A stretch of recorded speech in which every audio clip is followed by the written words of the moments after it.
17 ছেপ্টেম্বৰৰ পৰা চৰকাৰী ঘৰৰ নতুন লিষ্টৰ কাম আৰম্ভ কৰা হ'ব। সেই লিষ্টখনত আপোনাৰ নাম আছেনে নাই কেনেকৈ চেক কৰিব সেইটো প্ৰচেছ মই আজি আপোনালোকক শিকাম। ভিডিঅ'টো স্কিপ নকৰাকৈ সম্পূৰ্ণ চাওক আৰু আপুনি যদি এই চেনেলত নতুন আহিছে তেনেহ'লে চেনেলখন ছাবস্ক্ৰাইব কৰি বেল আইকনটো অন কৰি ৰাখক। বলক আমি ভিডিঅ'টো ষ্টাৰ্ট কৰোঁ। ইয়াৰ বাবে আপোনাৰ মোবাইলত গুগলত যাব। গুগলত গৈ সাৰ্চ কৰিব pmayg.nic.in এইখিনি লিখি সাৰ্চ কৰিব। এইখিনি লিখি সাৰ্চ কৰাৰ পিছত এনেকুৱা এটা ইণ্টাৰফেচ আপোনাৰ সন্মুখত আহিব। ইয়াত প্ৰথমত যিটো অপশ্যন আছে তাত ক্লিক কৰিব। ইয়াত ক্লিক কৰাৰ পিছত এটা অপশ্যন আহিব পাৰে, এই অপশ্যনখন আহিব পাৰে, এইটো ক্লোজ কৰি দিব। ক্লোজ কৰি দিয়াৰ পিছত ইয়াত চাওক 3 ডট আছে, 3 ডটত ক্লিক কৰিব। 3 ডটত ক্লিক কৰাৰ পিছত আৱাৰ ছফ্টত ক্লিক কৰিব।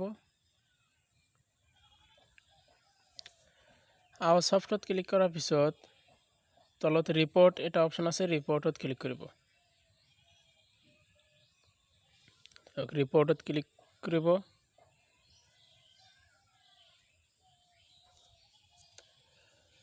ৰিপৰ্টত ক্লিক কৰাৰ পিছত এনেকুৱা ইণ্টাৰফেচ আপোনাৰ সন্মুখত আহিব। ইয়াত স্ক্ৰল ডাউন কৰি ভালকৈ চাই ল'ব। ইয়াত চাওক ই নম্বৰত যেটো দিয়া আছে SECC ৰিপৰ্টছ দিয়া আছে, তাতে এটা অপশ্যন আছে category wise SECC data verification চামাৰি, ইয়াত ক্লিক কৰিব। ইয়াত ক্লিক কৰাৰ পিছত আপোনাৰ ষ্টেটখন সিলেক্ট কৰি ল'ব। মই আসাম সিলেক্ট কৰি লৈছোঁ। তাৰপিছত আপোনাৰ ডিষ্ট্ৰিক্ট সিলেক্ট কৰিব লাগিব। ডিষ্ট্ৰিক্টখন সিলেক্ট কৰাৰ পাছত তাৰপিছত আপোনাৰ আকৌ সিলেক্ট আহিছে, তাত আপোনাৰ যিখন ব্লক আছে ব্লক নেমটো সিলেক্ট কৰিব।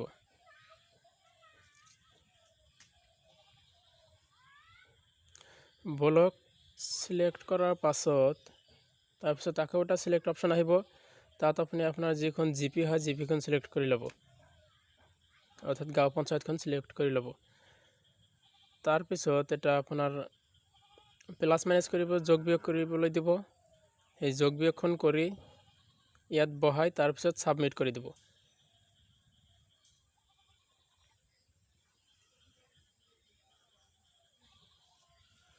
সাবমিট অপশ্যন আছে, সাবমিটত ক্লিক কৰি দিব। তাৰপিছত অলপ স্ক্ৰল ডাউন কৰি তললৈ আহি চাব যে আপোনাৰ লিষ্টখন আহি গৈছে। ইয়াৰ পৰা আপোনাৰ নামটো বিচাৰিব লাগিব। ভিডিঅ'টো ভাল লাগিলে এটা লাইক কৰি দিব আৰু বন্ধুসকলৰ মাজত শ্বেয়াৰ কৰি দিব।